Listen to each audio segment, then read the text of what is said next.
I'm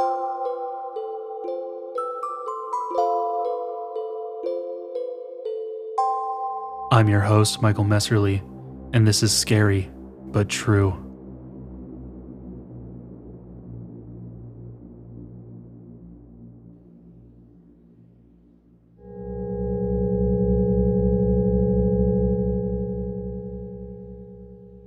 The Keddie Family Murders.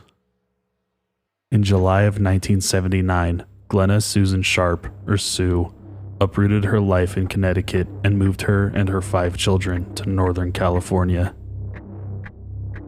Sue had decided to leave her husband, James Sharp, because he was allegedly abusive towards her and her 5 kids: Sheila, age 14, John, age 15, Tina, age 12, Rick, age 10, and Greg, age 5.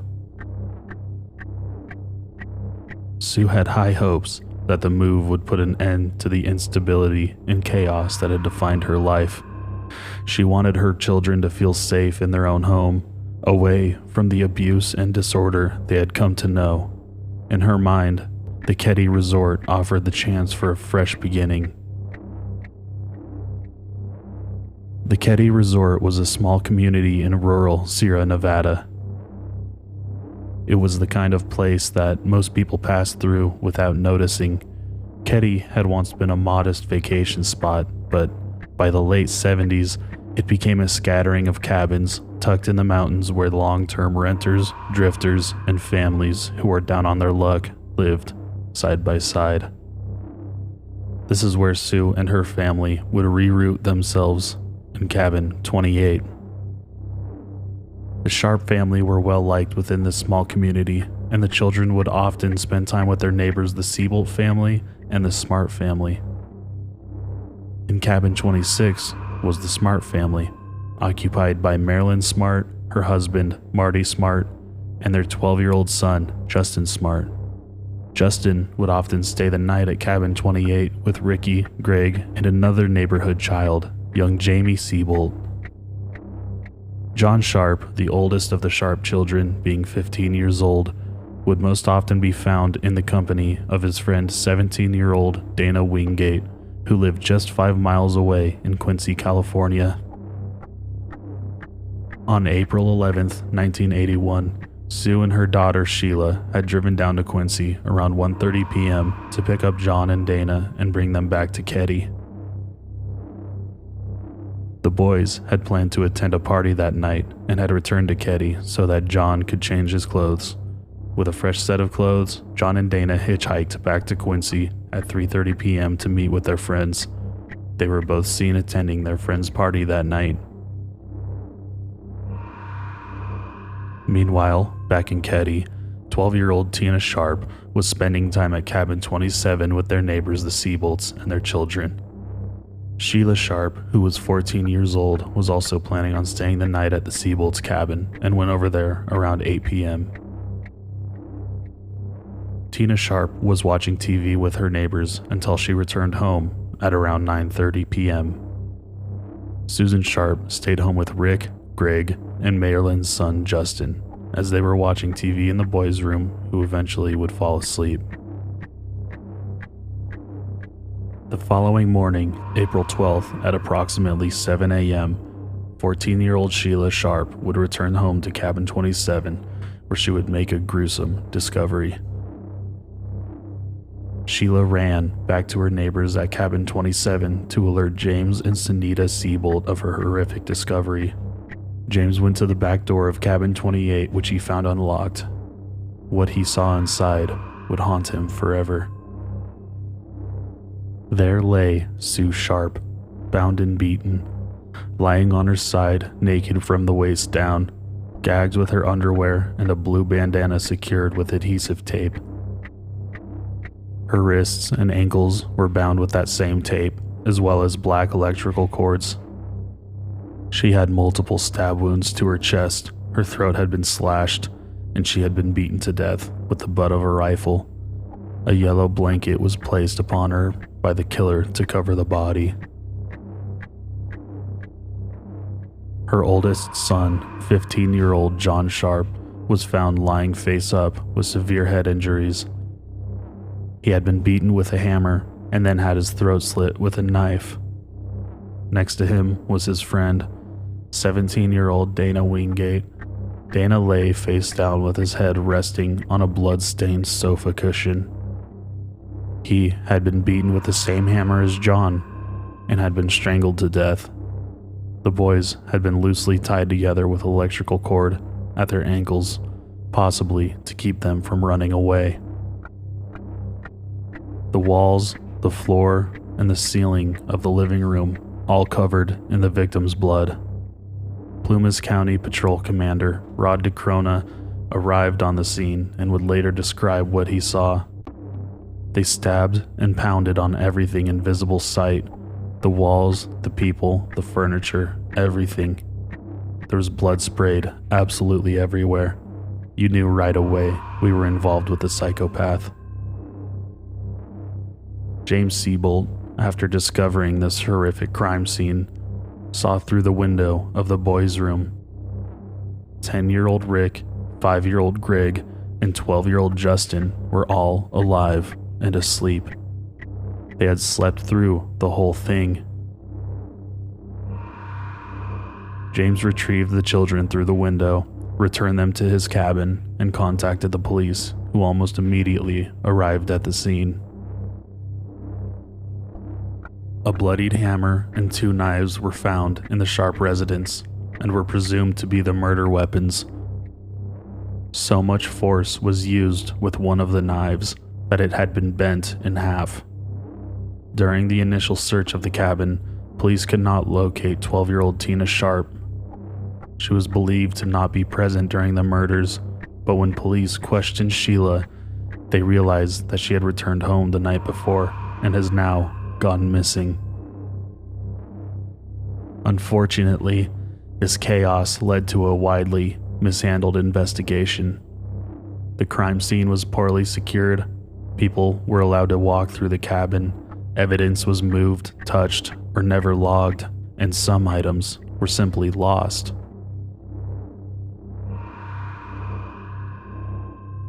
The police interviewed the 3 children who were asleep in the room during this horrific event. Justin Sharp claimed to have dreamt details of the murders and claimed to have seen Sue with 2 men in his dreams. Composite sketches of the 2 unknown men were created using Justin's account. Even though professional sketch artists were available through the FBI and the Justice Department, they were produced by a volunteer with no training or forensic art experience. The case narrowed to a couple possible suspects, but no arrests were made, and Tina Smart was still missing. For 3 long years, Tina's disappearance haunted this case. Searches turned up nothing, leads went dry, and the case went cold. In April 1984, a man collecting bottles near Camp 18, over 60 miles away, found a human skull. The remains collected were confirmed by a forensic pathologist to be those of young Tina Sharp. Hauntingly, after announcing the discovery of the found remains, Butte County Sheriff's Office received an anonymous call that had claimed the remains had belonged to Tina, but the call was not officially documented. A tape containing this phone call was found in the bottom of an evidence box in 2013. Martin Smart, husband of Marilyn Smart, was a prime suspect. He had claimed to have lost his hammer during the investigation. In 2016, that very hammer was found in a local pond. Martin had apparently sent a letter to his wife after leaving Keddie shortly following the murders. The letter read, "I've paid the price of your love, and now I've bought it with 4 people's lives." Martin Smart died in 2000. John Bubede was another suspect who was in the same neighboring cabin as Martin Smart. John allegedly had ties to organized crime and died in 1988. Cabin 28 was eventually demolished, erasing the physical space where the crime had taken place. Modern investigators had later re-examined evidence. DNA was found on medical tape, and investigators have suggested that more than 2 people may have been involved. The brutal nature of this crime suggests that this may have been a ritualistic killing, but that has not been confirmed. To this day, the Keddie murders remain unsolved.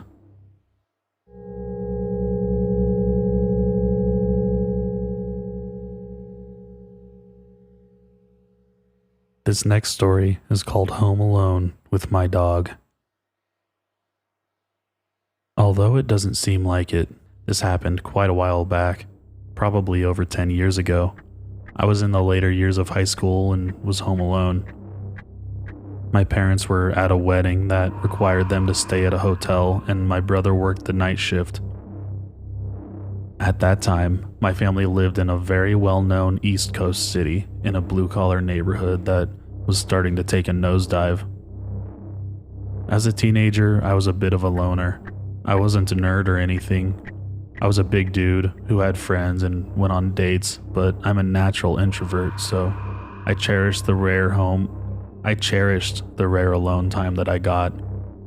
This weekend, I was looking forward to engaging in my normal empty house routine. Play some PlayStation on the big screen, then order a late takeout dinner, and pig out while watching some Dragon Ball Z. Then around 2 a.m., fall asleep on the couch with my old dog Cecil. Cecil was a beagle who was as old as the hills and had been in our family for about 8 years. He was quiet and peaceful and spent his time begging for food and sleeping. Unlike most beagles, Cecil never howled or barked. He was more than content to just rest his head on your lap and spend the night there. It's around approximately 1 a.m. I had just finished the last slice of pizza and was dozing off on the couch when I hear a bang coming from the back alleyway. I didn't think much of it. Anyone who has lived in a city knows noises happen at all moments of the night. Cecil's head popped up off my lap and the hair on his back stood up. He was always a bit skittish, so I calmed him down and started dozing off again. Not more than 2 minutes later, I hear another bang, and Cecil did something I've never seen him do before. He leapt off the couch and ran like the wind towards the door leading to the basement, barking and growling like a dog twice his size. The look on his face reminded me of a German Shepherd canine unit. I'd never seen him like that before, which got my adrenaline pumping. Through the dog's barking, I can now make out a persistent banging. There was a seldom used door in the basement that led to our back alleyway. It was old and rusted and it was hard to open, even with a key, and it made a lot of noise. I suddenly realized that someone was trying to break into my house through my basement door. Quick little bit of context for anyone who hasn't lived in a bad neighborhood. If someone tries to break into your house and moves on after they realize the door is locked, they want your stuff. If someone is persistently trying to get into your house despite the door being locked, well, they want you. Knowing this, I rush upstairs to grab the heavy wood baseball bat that I keep under my bed for situations like this. Then I head down to my basement.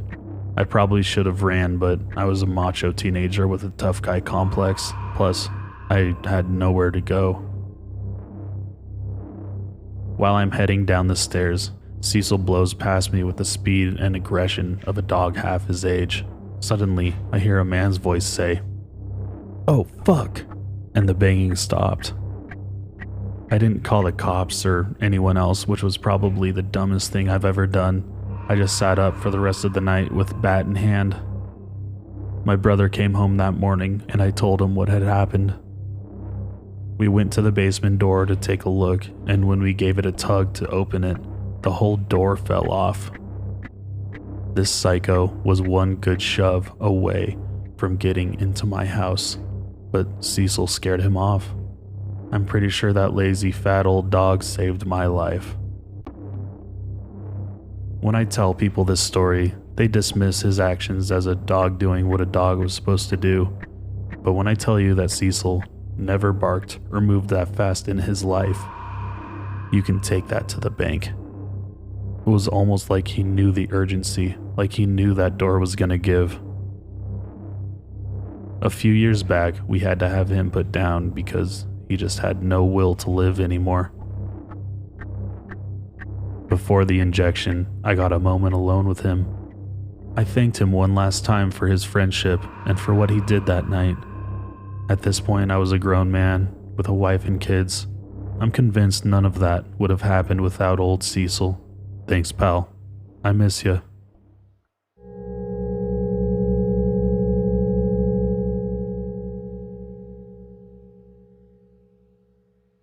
Our next story is called Creeper in the Woods. This happened about 13 years ago.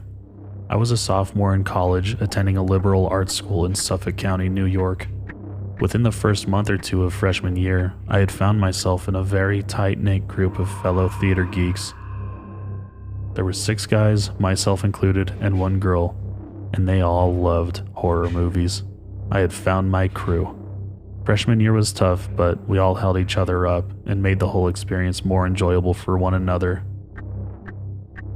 At the beginning of sophomore year, we decided that in October, as the Halloween season was ramping up, we would find a creepy wooded spot in a nearby town one night and scare the crap out of ourselves. We did some research and found that there was a particularly isolated area about 30 minutes away, infamous for paranormal sightings. The 7 of us split into 2 different cars and headed out into the night. To get to this area, you turn off a busy main road, flooded with strip malls and restaurants and whatnot, and you're almost immediately greeted by complete darkness. This area was very heavily wooded. It was essentially a large web of winding roads surrounded by trees. Very few streetlights and very few houses. Without a GPS or a good sense of direction, one could easily get lost in there. We all made sure to have fully charged phones and flashlights just in case, but the goal was to keep driving until we collectively decided to pull over and go exploring.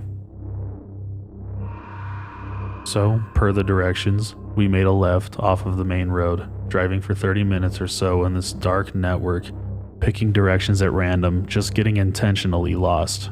Our cars made a turn, and to our surprise, there was a huge log in front of us. We had reached a dead end of some kind with nothing but trees beyond it. We all got out to see what exactly this was, stepped over the log, and noticed 2 narrow trails leading in different directions. This seemed like as good as a time as any to grab our flashlights and do some amateur ghost hunting. We flipped a coin and set off on the trail to the right. The trail was so narrow that we had to walk single file to avoid getting whacked by branches. For whatever reason, I ended up in the back. I'm usually pretty rational and level-headed, but I have to say, the further we went in, the more I was overcome with an uneasy feeling. I kept hearing sounds deep in the woods, unable to shake the feeling that we were being watched. I also seemed to be the only one who heard these things, so I shrugged it off as my imagination. In any case, the whole point of us being there was to get scared, not to mention the fact that we were 7 able-bodied college students. What would we come across that could take us down? We headed down this trail for about 20 minutes, and just when I thought it would never end, we came to a massive clearing, and I mean massive. It was a large, open field of unkempt grass, comparable in scope to a golf course, but not nearly as well manicured. Trees surrounded the entire field, which was so large we could not see the end of it from where we were standing. I was thrilled to get out of that narrow trail, but I don't think any of us were expecting to find an area so vast. One of us looked to the right and said, "Hey, check that out." We all turned, and there was an old, dilapidated house several hundred yards away. The house was completely dark, with no cars or signs of anyone actually living there. We walked over, shined our flashlights at it, and sure enough, the windows and doors were all boarded up. I managed to look between the boards on one of the windows, and what I could see was an old white couch covered in plastic, but an otherwise empty room. Whoever used to live here, they were long gone. Since there was no way in, and because we all felt sufficiently creeped out by the house, we decided to walk closer to the trail we had come in from, have a seat in the field, and figure out where to go next. We walked towards the narrow trail, but before we could sit, my friend Mark stopped what he was doing. His expression dropped, and he pointed. We all turned. On a very far side of the field, directly across from where we had come in, we could see someone tall, lanky, and pale, dancing among the trees. It was skipping around, grabbing a tree, swinging around it, and then doing the same to another tree like a do-si-do. The moon was so bright and the woods so dark, it actually took a second for us to really understand what we were looking at. Jay, the 6'4" skeptic of the group, wasn't seeing it. I leaned into him, pointed in that direction, and said, "Jay, look where I'm pointing. Don't you see that?" He squinted a bit. The second he saw it, he gasped, clutched my arm with everything he had, and whispered, What the fuck is that?" What happened next sent shockwaves through all of us. Whoever this was, they stopped dancing, looked in our direction, and started charging straight at us. Without even thinking, we turned and started sprinting back to the trail. While the walk into the woods took just about 20 minutes, we made it back to our cars, hopped in, and were peeling away in closer to 5. Once we were a safe distance away, we pulled over, got out, and checked in with each other about what just happened. My heart was pounding, and I know everyone else was feeling the same way. Nearly 15 years later, we are all still friends, living in different states, but keeping in touch through marriages, divorces, children, etc. But occasionally, out of the blue, one of us will send a group text to the others with something to the effect of, "The woods, that really happened, right?" It most certainly did. That experience is always in the back of my mind, and I'm pretty sure it always will be.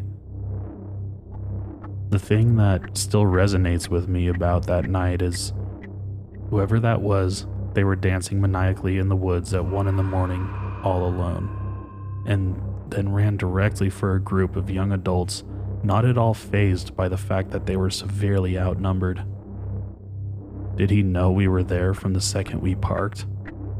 Whatever the case may be, when he came for us that night, you can be sure none of us wanted to stick around and see what he truly was capable of.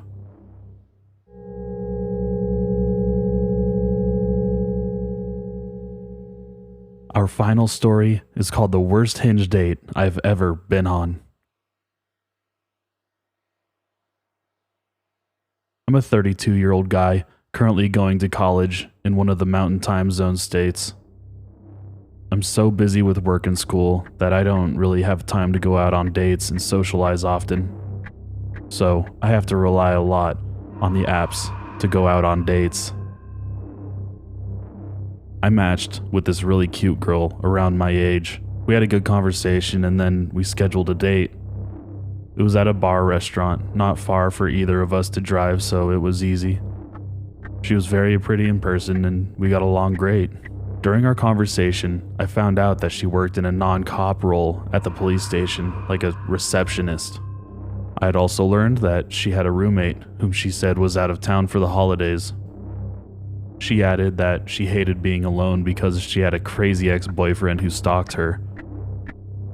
I was a little uneasy at that and told her as much, but she said that he's harmless, so I kinda let it go.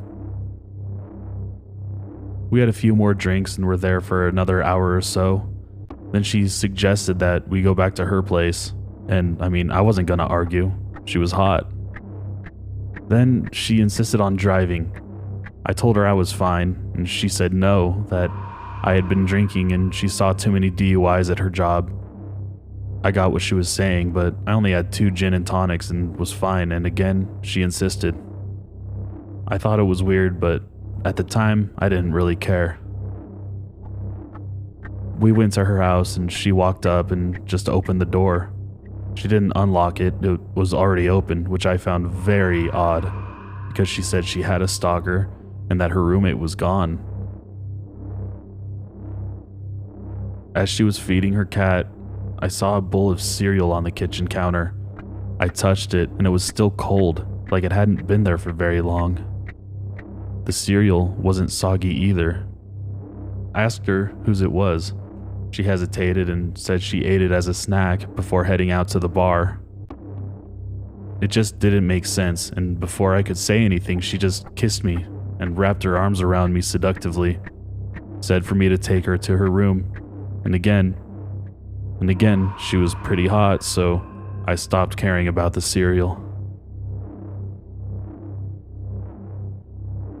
We started fooling around, and I went to close the curtains and she told me to leave them open. A few minutes later, maybe 5, we were in bed and my back was to the window. She let out a huge gasp. Her eyes were at the window. I turned around and saw someone in a dark hoodie staring at us. As soon as I turned around, they took off. I heard the steps running on her back deck. I immediately jumped up and ran out to make sure her doors were locked, and of course the front door wasn't. I ran to it and locked it, and right when I did, this door started banging. I went to open it because I was gonna fuck the dude up, or try to, and she told me to just go back to bed with her. I screamed at her and asked if she was insane, and she told me he does this and goes away. I asked her, "You know this is your ex?" And she said, "Yeah, and don't worry about it." At this point, he started banging on the side of the house on the other end, and she didn't seem at all scared and kept trying to get me to go back into her bed. I didn't want to call the cops because for all I know, this dude is a cop, and she'd know the cops that showed up and they would take her side. I also couldn't just leave because my car was at the bar and I was terrified. At this point, I started calling her out for the door not being locked, the cereal, and I openly called her a liar. She couldn't come up with any logical answers, and I had no idea what I was into. I shouldn't have done this, but my fight or flight was pretty much kicked in, and I told her, if this is a robbery or some kind of setup, I promise I will kill you both. I'm not a hard ass or anything, but my fear told me to let her know that no matter what it was, they'd have a fight on their hands. The thoughts of what were going to happen to me were all over the place. I ordered an Uber off my phone and didn't tell her. I just kept arguing with her and asking what was going on, hoping to just keep her talking and in the room. I stayed right next to the door so I could leave ASAP. Luckily, I never got my pants off, and my jacket and shoes were right by the door, so I was able to get dressed. The Uber showed up, and without saying anything, I just opened her door and ran out as fast as I could. I looked back at the front door, and she was just standing there, watching me leave. It's only been a little over a month, but I honestly have no idea what the fuck I was into. I don't believe the story of just a girl with a crazy ex-boyfriend. It feels either like a robbery or some weird fetishized cuck type thing. I don't know. Definitely something I'm very mad at myself for. I mean, I'm a 9-year Navy vet and allowed myself to get into a situation like that. I reported her account on the Uber ride back to the bar, and I told the bartender as well if they ever saw her in there again.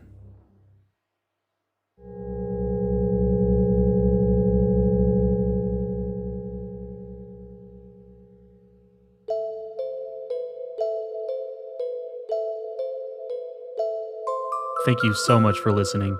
If you enjoyed today's episode, please leave a like, review, or a comment. As always, the original stories are linked down in the description below, and I claim no credit for the stories themselves. Be sure to follow the show everywhere at Scary But True Pod. And if you have your own scary story that you'd like me to share, email it to me at scarybutTruePod@gmail.com. My name is Michael Messerly, and I'll see you next time with more Scary But True.